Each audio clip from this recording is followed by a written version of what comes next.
Sa inyo to mga kabataan, nawawalang landas o naligaw na daan. Sa mga pasilyo ng pangarap sila'y naglalakad na may pag-asa. Mga batang pusong magkasama, natutong magtiis at magbasa. Mga aklat sa kamay kinabukasang maliwanag. Ngunit ang pag-ibig na malupit, araw ay naging gabi. Iniwan siya.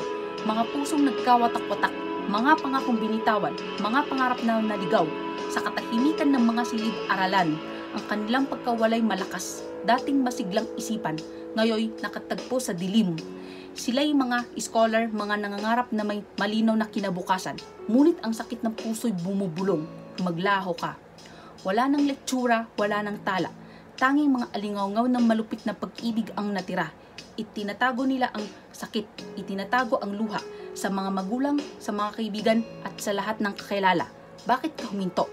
Tanong nila na may pag-aalala. Ngunit ang sagot ay isang aral na di nila mauunawaan. Sa katahimikan ng kanilang silid, sila'y nagluluksa mag-isa para sa nawalang pag-ibig, para sa mga binhi itinanim. Ang mga aklat ay nag-aalikabok. Ang mga pangarap ay nakabinbin. Mga batang pusong napagod, mga batang kaluluwang nanlamig.